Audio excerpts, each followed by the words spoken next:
Forces of the Russian Federation have neutralized the command post of the 128th Mountain Assault Brigade.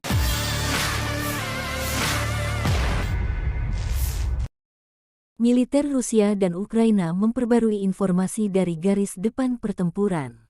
Juru bicara Kemenhan Rusia Letnan Jenderal Igor pertanggal 22 Januari melansir terjadi kontak senjata di sejumlah wilayah. Penerbangan operasional taktis, pasukan rudal dan artileri Angkatan Bersenjata Federasi Rusia menetralisir pos komando Brigade Serangan Gunung ke-128 AFU dekat Lezino, wilayah Zaporozhye, serta 74 unit artileri AFU di posisi tembak mereka, tenaga kerja dan perangkat keras di 119 area. Fasilitas pertahanan udara Rusia menembak jatuh satu pesawat Su-25 Angkatan Udara Ukraina di dekat Antonovka, Republik Rakyat Donetsk. 9 kendaraan udara tak berawak Ukraina dihancurkan di dekat Smyevka, Vladimirovka, Krasnorechenskoye, Yagotnoye, Republik Rakyat Lugansk. Letjen Igor Konasenkov merilis secara total 376 pesawat terbang dan 203 helikopter, 2.931 kendaraan udara tak berawak Ukraina dihancurkan. Termasuk 401 sistem rudal pertahanan udara, 7.601 tank dan kendaraan tempur lapis baja lainnya, 985 kendaraan tempur yang dilengkapi dengan MLRS.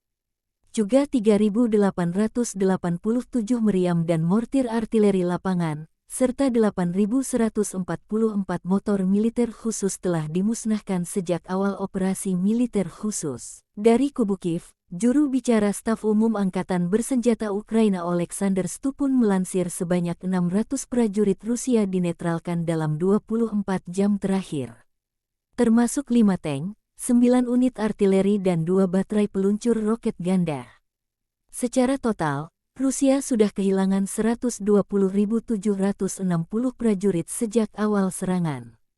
Termasuk kehilangan 3.145 tank, 287 jet tempur dan 277 helikopter. Konflik Rusia-Ukraina memasuki hari 333 belum ada tanda-tanda perdamaian. Presiden Ukraina Volodymyr Zelensky semakin yakin mengusir penjajah Rusia setelah mendapat tank dari negara-negara Eropa.